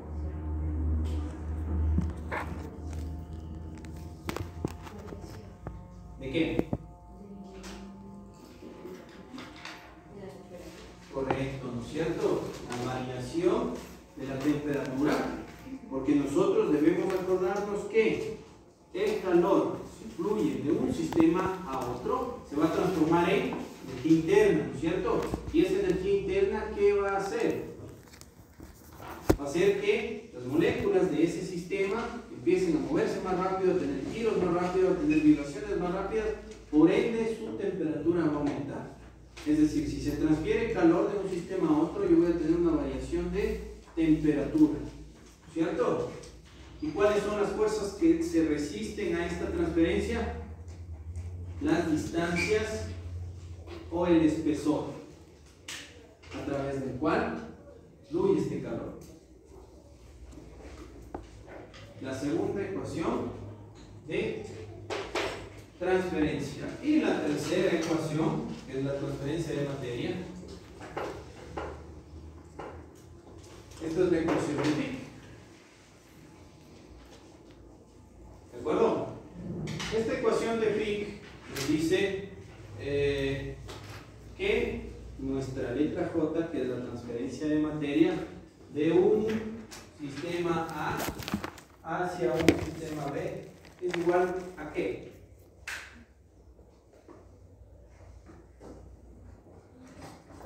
A una constante de solubilidad o de transferencia AB, que se denomina como M, o la constante de Fick, ¿de acuerdo?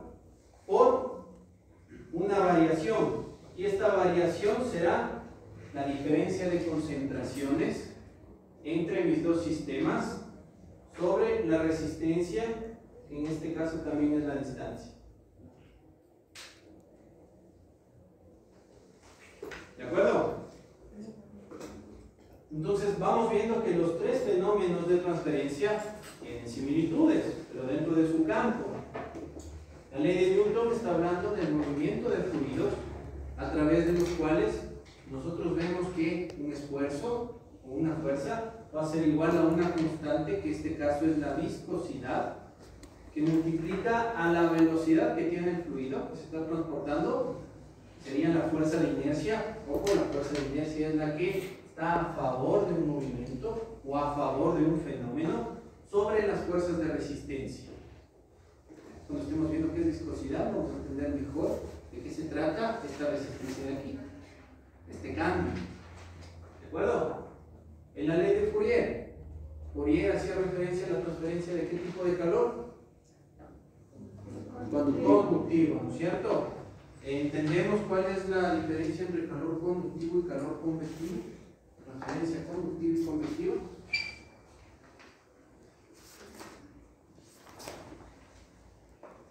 ¿No?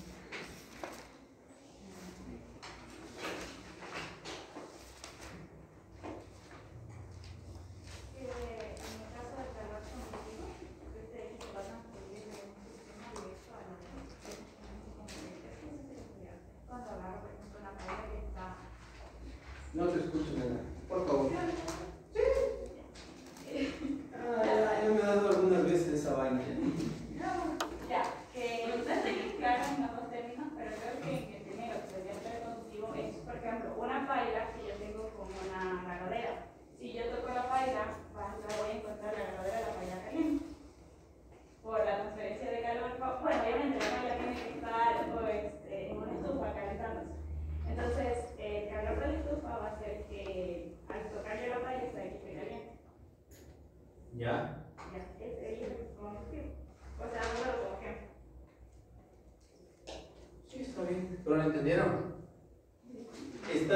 ese ejemplo. Sí, yo te entiendo muy bien. Para aplicar también una solución a eso. Ya, supongamos que tenemos aquí un sólido. ¿Ya? Y queremos transferir energía a este sólido. La energía debe venir de cualquier lado. En este caso va a venir de los alrededores. Mi sistema va a ser el sólido. Los alrededores puede ser cualquier cosa. De los alrededores yo voy a tener una transferencia de energía. Es decir, el calor va a empezar a llegar a tu sistema. Para que se caliente este sólido, ¿qué es lo que sucede? ¿Qué es lo que pasa cuando está llegando calor hacia esa cara del sólido? ¿Qué se empieza a calentar primero? Exacto, ¿no es cierto? La superficie. Esta superficie de aquí se empezará a calentar. ¿Sí? ¿Se han jugado alguna vez con una varita de metal y lo han puesto en una fogata y lo han dejado ahí? Les voy a poner otro ejemplo mejor. El del clavito. ¿No? El del clavo, cuando se tiene que hacer huequitos. O sea, del clavo no iba a hablar tanto, pero yo creo que alguna vez todos en su vida han cocinado, ¿no es cierto? Alguna vez. Ya. Por lo general, cuando ustedes están cocinando y su mamá les dice, verás la sopa, ya, para que no se asiente. Aquí en la sierra, al menos así me decía mi mamá a mí. Entonces, es que tienes que estarle dando la vuelta a la sopa. ¿Sí? Y algunas personas tienen la bendita costumbre de dejar una cuchara de metal dentro de la sopa que esté hirviendo. ¿Se ha notado eso? Sí. Entonces, a tiempo inicial, cuando empieza a dar la vuelta, vos coges la cuchara sin problema, ¿no es cierto? Ya le metiste y está todo bien.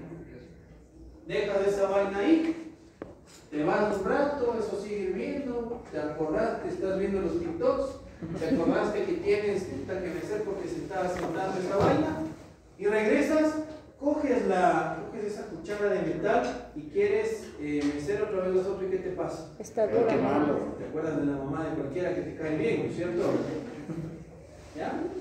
Entonces, ese calor fue transferido de la cuchara, de la cuchara que estaba en contacto con el agua caliente, hacia el mango de la misma, ¿cierto?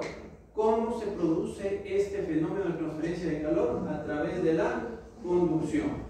Es decir, se va calentando la superficie, está en contacto con esa energía, y después las moléculas que están al lado transfieren calor a las otras. ¿Sí?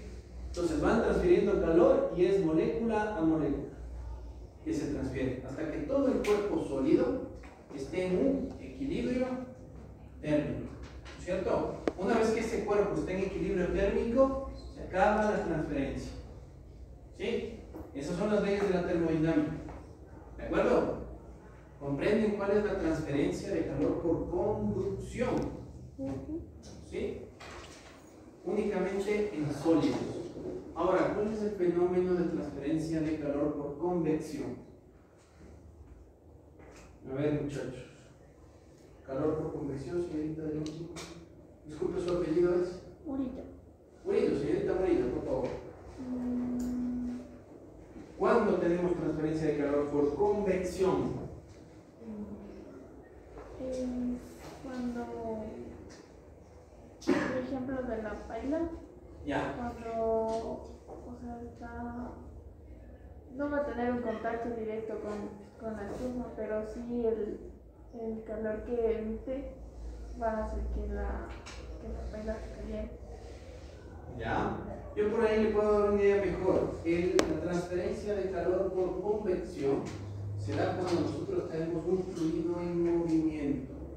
Siempre que exista movimiento, fluido que se está moviendo, los fenómenos de transferencia se van a dar a través de la convección. ¿Cierto? Ya no vamos a estar hablando de que la resistencia va a ser, la resistencia va a ser el espesor de mi fluido. ¿Sí? ¿Y no? ¿Cuál es la ecuación de transferencia por convección? La constante de transferencia de calor convectivo que multiplica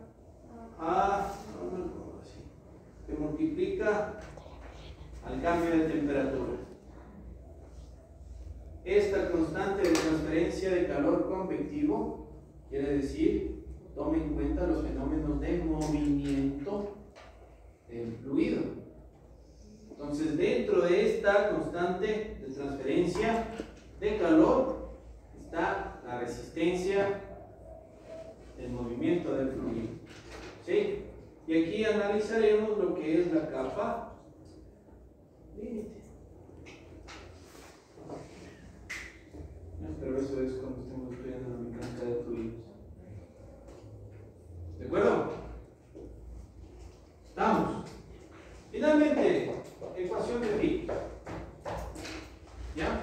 Nosotros tenemos que las fuerzas de inercia son la diferencia de concentraciones de dos sistemas que están en contacto a la vez, ¿cierto? Sí, las fuerzas de resistencia, eso era la separación que tienen estos dos sistemas para poder intercambiar materia. ¿Sí? Uno de los fenómenos de intercambio de materia que más debemos estar conscientes y debemos darnos cuenta es el intercambio del agua al aire. ¿Sí? ¿Se han dejado alguna vez un vaso de agua en el velador de su casa o de su cuarto o en la mesa de la casa? Sí. ¿Se han dejado por más de un día? Sí. Ya. Si tú te pones a ver, tú márcale como ponle una señal a tu vasito de agua y sin necesidad de que eso esté en una olla, solo a temperatura ambiente. Yo creo que baja la cantidad de agua. ¿Sí? ¿Por qué se da eso? Porque existen fenómenos de transferencia entre el aire seco y la humedad que se genera en el agua propiamente dicha. Al mismo tiempo, el agua genera un intercambio de materia con el oxígeno del aire. Si saben que el agua tiene oxígeno, ¿no es cierto? Pero no en su estructura como tal, no tiene oxígeno disuelto. Ese oxígeno disuelto es lo que todos los ambientales dicen que es lo que necesitan en el agua de los ríos para que exista vida. Es por este intercambio de materia. Ahora, el intercambio de materia dentro de los procesos agroindustriales se lo puede ver a través de fenómenos de ósmosis o fenómenos de adsorción o absorción. ¿De acuerdo? Consultar. ¿Qué significa absorción? La letra B, sorción. ¿Sí? ¿Y qué significa adsorción? Con D. Adsorción, correcto. ¿Y cuáles son las operaciones unitarias que tienen estos procesos?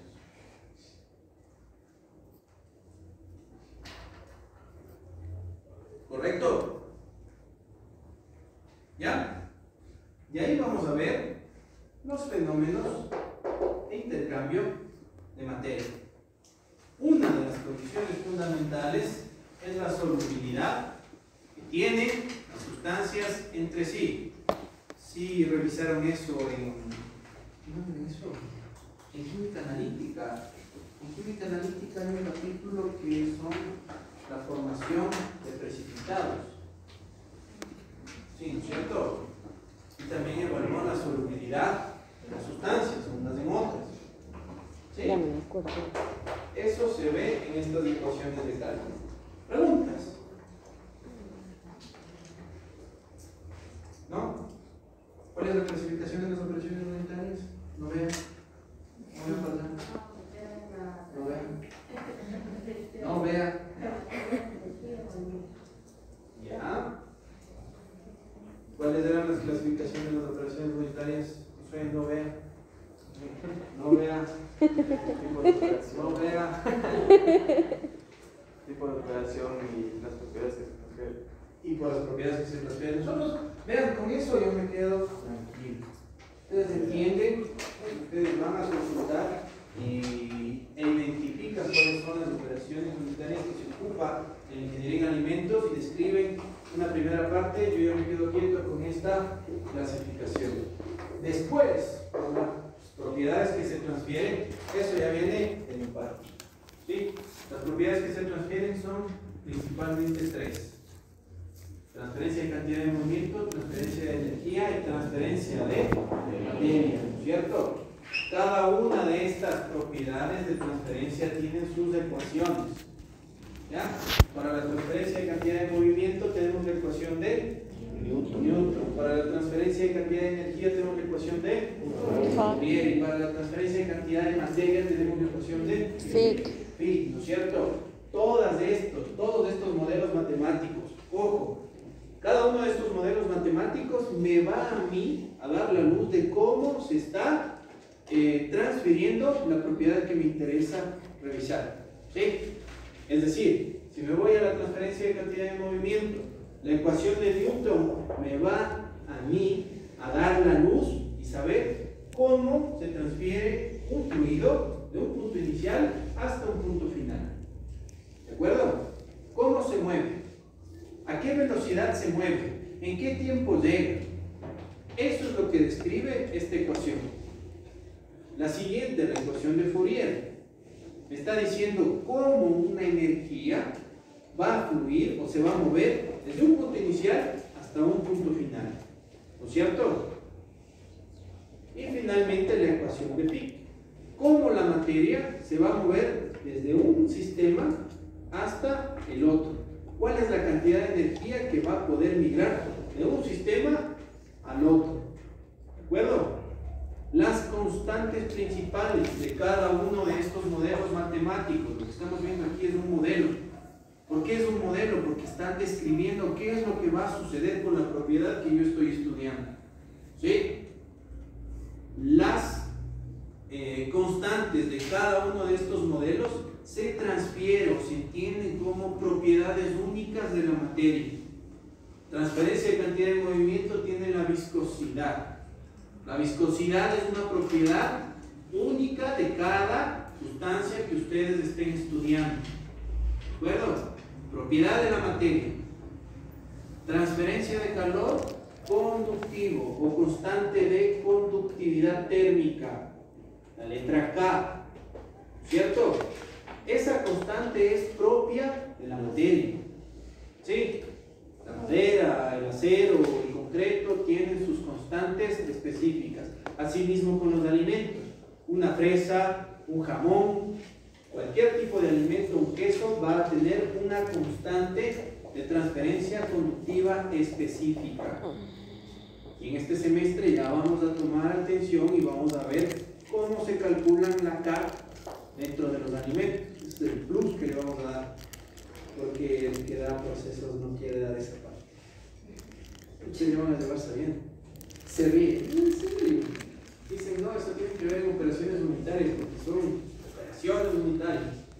Yo dije, bueno. Y ahí se va a unir la química, porque para calcular la constante de conductividad térmica nosotros debemos saber la composición del alimento. Entonces, a través de su composición, cantidad de grasa, proteínas, entre otras cosas, y agua, humedad y cenizas, nosotros podemos definir las constantes de los alimentos. Vamos a ver, verán que es chévere. ¿Ya? Finalmente, los fenómenos de transferencia de materia. ¿Ya? En la transferencia de materia, nosotros vemos que la constante es la solubilidad de los compuestos. ¿Sí?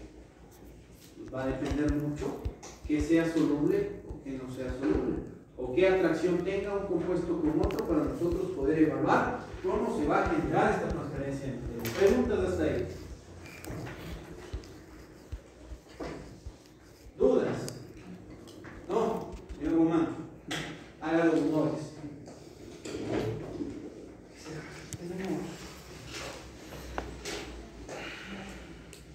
Tenemos 10 minutos.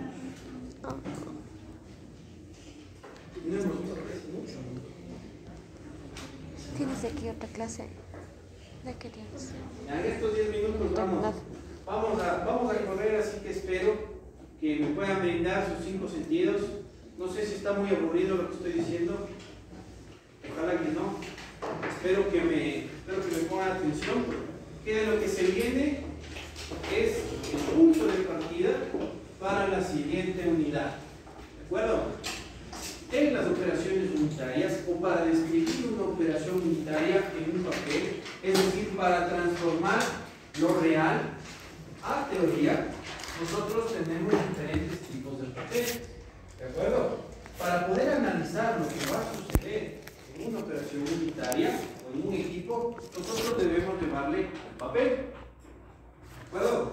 Entonces, para dibujar cómo está el proceso y poder en ese dibujo entender qué está sucediendo en una operación unitaria, yo tengo los diagramas de flujo, ¿de acuerdo?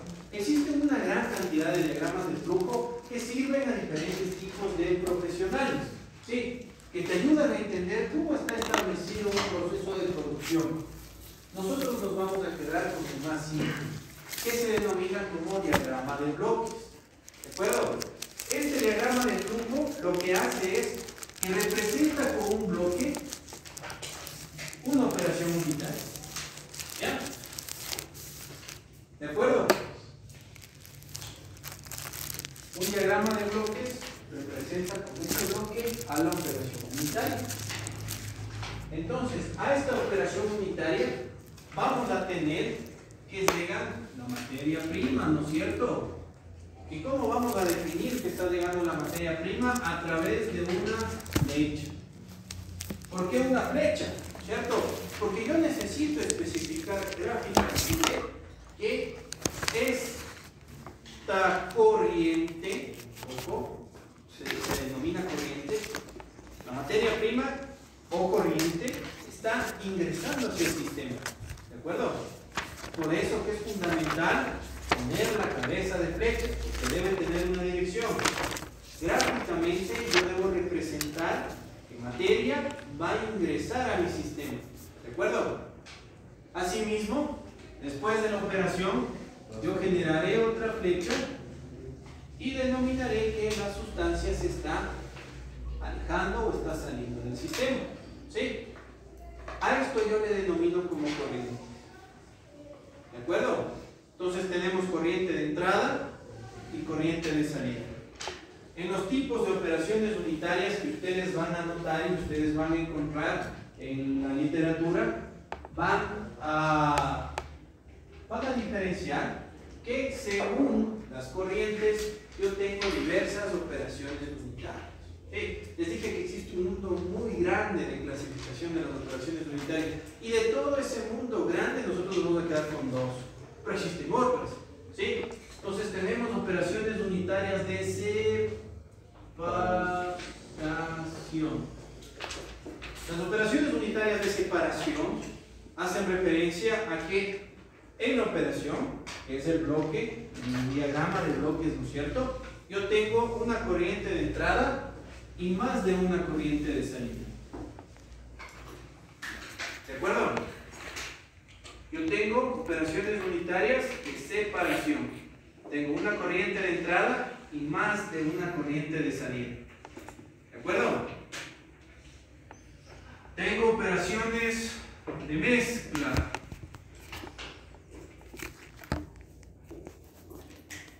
¿Cuándo vamos a tener operaciones de mezclado? Cuando tengo más de una corriente de entrada en relación a corrientes de salida. No necesariamente es una, ¿no es cierto? Yo puedo tener 3 aquí y 2 corrientes de salida acá. Puede ser mezcla y separación, o puede ser un mezclado parcial. ¿Me explico? ¿Sí? Las operaciones unitarias de mezcla es cuando tengo más corrientes de entrada en relación a las corrientes de salida. ¿Sí? Las operaciones unitarias de homogenización.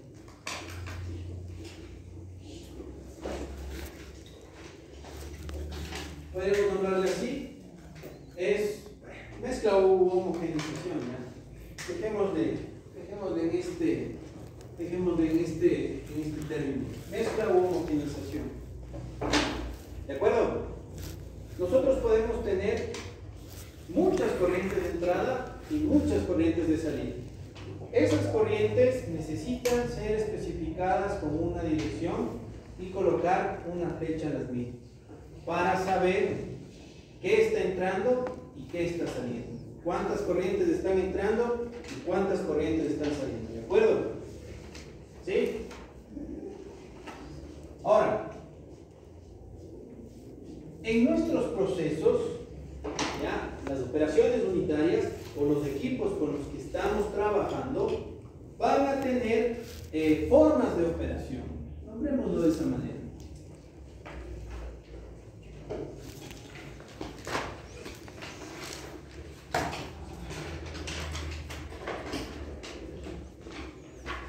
¿Ya? En las formas de operación que tienen los equipos con los cuales ustedes ya van a trabajar, van a llegar a los procesos de industrialización, se van a dar cuenta que existen equipos que funcionan de forma discontinua.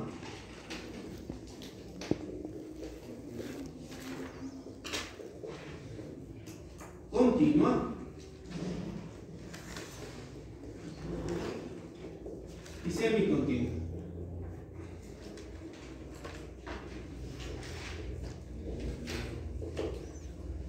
¿De acuerdo? Vamos a hacer un diagrama de bloques. Este es un equipo. La forma discontinua es que nosotros tenemos en un primer momento la carga del equipo y una vez que se termina la transformación tenemos la salida. A esta operación discontinua también se la conoce como operación por bloques, por lotes o una operación batch. ¿De acuerdo? Ejemplos de esto, cuando ustedes pasteurizan la leche en las dosis de doble fondo. ¿Sí? Un ejemplo claro, ponen la leche, generan, no sé, una sustancia que sea la que transfiere la energía, esperan a que hierva la leche, sacan la leche de su equipo, lavan y después esperan para volverlo a cargar y que vuelva a funcionar. ¿Sí cachan que eso es discontinuo? Entonces, la operación en discontinuo se basa en esos principios. Madre, 2 minutos, tú dices, ¿cómo vuelve? ¿Sí? Entonces yo cargo, se genera el cambio, descargo, lavo y vuelvo a empezar. Esa es una operación en discontinuo. ¿Sí? Una operación en continuo es cuando yo tengo un flujo de entrada y salida de materia en todo momento en el equipo. ¿De acuerdo? Es decir, ya no hay la carga y descarga y ya no hay el lavado, sino que se están moviendo los componentes o los flujos al mismo tiempo dentro del equipo. ¿De acuerdo? ¿Sí? Y la semicontinua es la unión de las dos.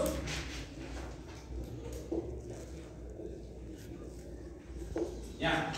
Volvamos al punto de la operación continua. ¿Qué puede ser una operación continua? Un intercambiador de placas. En el intercambiador de placas yo voy a tener un fluido, la leche, ¿ya? Que se está moviendo a través del equipo y voy a tener el otro fluido de intercambio de calor que se está moviendo dentro del equipo. ¿Sí? Entonces, en todo momento, los dos sistemas están en transferencia de energía. Finalmente, el sistema discontinuo se basa en que cierta cantidad de materia va a ingresar al equipo. Yo tengo una corriente, otra corriente extra, que va a tener un flujo constante. El ejemplo más claro de un sistema que opera en forma semicontinua, es la extracción del aceite de palma. Entonces, ¿cómo funciona esto? Ustedes ponen la palma, bueno, extracción de aceite de cualquier cosa, no necesariamente de la palma, ¿sí? Ponen su, no sé, materia prima y tienen un flujo de un solvente de extracción continua, ¿sí? Cargan una vez, pero el flujo de transferencia del solvente va a ser de forma continua. ¿De acuerdo? Cuando ya no tienen la cantidad de aceite, retiran la materia prima e introducen una nueva, pero este flujo no para. ¿De acuerdo? Los equipos funcionan en de estos tres formas: discontinuo, por lotes, por bloques o batch, de una forma continua o de una forma semicontinua. ¿Ya? ¿Cómo podemos representar gráficamente una operación unitaria a través de un diagrama de bloques? Que lo más importante es que nosotros gráficamente marquemos las corrientes de entrada y salida con flechas establecidas para ver qué está entrando y qué está saliendo del sistema. ¿De acuerdo? Preguntas. Abiertas.